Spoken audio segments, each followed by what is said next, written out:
Et voilà, on est de retour et on va lire notre texte de l'Évangile selon Luc. Justement, on a parlé de la naissance miraculeuse de Jésus. Il en est question dans l'Évangile de Luc au chapitre 1er. J'aimerais vous lire cette section qui va ici, ça s'en vient, des versets 26 jusqu'à 38.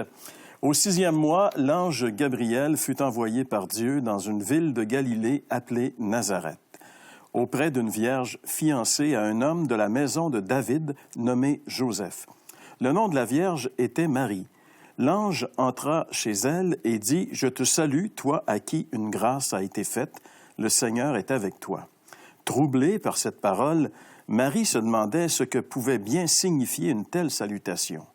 L'ange lui dit « Ne crains point, Marie, car tu as trouvé grâce devant Dieu. Et voici, tu deviendras enceinte, et tu enfanteras un fils, et tu lui donneras le nom de Jésus. Il sera grand et sera appelé Fils du Très-Haut, et le Seigneur Dieu lui donnera le trône de David, son père.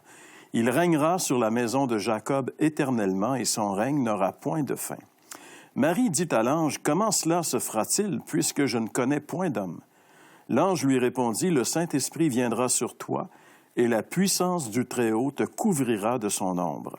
C'est pourquoi le Saint-Enfant qui naîtra de toi sera appelé Fils de Dieu.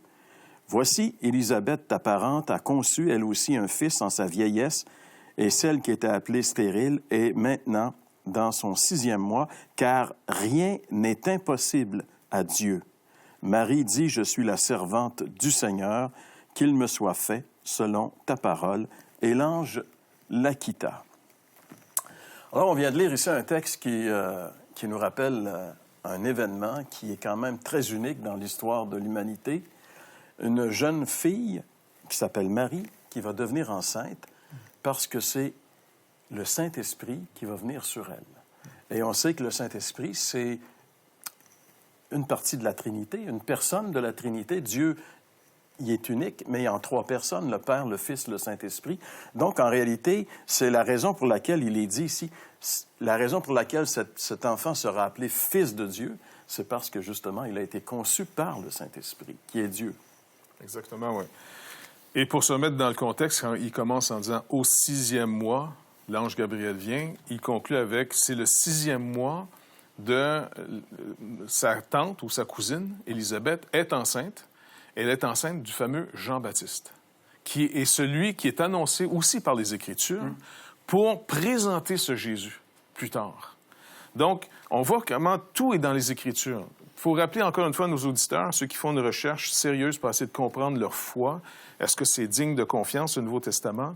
Oui, parce qu'en réalité, c'est l'accomplissement de l'Ancien Testament. Oui, 7 siècles avant que cet événement se produise, le prophète Ésaïe avait écrit que... Et ça, c'est intéressant parce que le roi de l'époque était le roi Akaz. Et Dieu dit à ce roi, « Demandez-moi un signe et je vais vous le donner. » Et Akaz, il dit, « Je veux pas, j'en veux pas de signe. » Alors Dieu dit, « Mais vous en donnez un quand même. » Tu sais, c'est comme, on peut dire que c'est vraiment quelque chose qui vient de Dieu. Il dit, « Voici le signe que je vais vous donner, la jeune fille ou la vierge sera enceinte. » Et à partir de ce moment-là, en Israël, dans le contenu de la prophétie, on savait que le Messie allait venir de cette façon-là. Et dans l'Évangile de Luc, on voit cet événement qui se produit.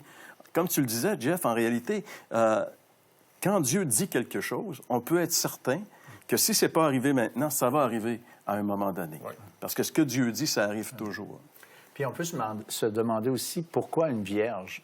Est-ce que c'est parce qu'il fallait qu'elle soit neuve, tu comprends? Est-ce que c'est pourquoi? Mais pour que ce soit clair que la prophétie s'accomplit et que le Fils qui va naître est vraiment le Fils de Dieu, mais il ne fallait pas qu'il y ait d'homme dans les parages. Puis une autre chose que je trouve intéressante, c'est qu'elle a été troublée par ça. Puis, logiquement, c'est quelque chose de troublant de se faire dire ce que Marie s'est fait dire selon les textes qu'on vient de lire. Et peut-être ceux qui nous écoutent, ils peuvent être troublés par les affirmations que la Bible dit, qu'elle nous donne.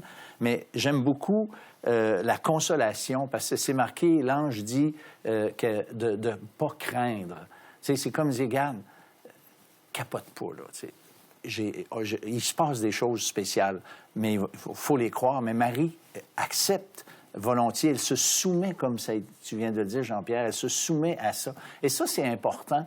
Quand on entend des choses qui nous dérangent, parce que la Bible a un message qui dérange profondément, bien, il faut accepter, j'allais dire, cette petite main qui est sur notre épaule, qui dit « Non, sois pas troublé. Écoute, laisse-nous aller. Laisse-moi envoyer ce message-là pour toi. C'est important. » Exactement, oui. C'est pourquoi ce saint enfant, nous dit la Bible ici, qui naîtra de toi, sera appelé Fils de Dieu. Plutôt que fils de Joseph. Il y a 2000 ans, un phénomène incroyable s'est produit, c'est-à-dire que Dieu a marché au milieu des hommes. Jésus, c'est Dieu au milieu de nous. C'est le créateur des cieux et de la terre. Quand on y pense, là, c'est pas n'importe qui était là au milieu des hommes comme un homme et qui marchait. Tu sais, il est né d'une manière très, très simple. Sa naissance, on va en parler. Sa vie, sa mort sur la croix avec des criminels, c'est tout à fait spécial. Jésus a une vie spéciale. On veut prendre le temps de bien comprendre qui il est vraiment et pourquoi il est venu et qu'il a enduré toutes ces choses pour nous. Et dans un petit instant, justement, Jean-François va nous démontrer que non seulement Marie a été la cible de la grâce de Dieu, mais chacun d'entre nous, Dieu voudrait que nous soyons la cible de sa grâce. Vous avez des questions ou des commentaires sur ce que vous venez d'entendre? Contactez-nous par téléphone ou réagissez sur les médias sociaux.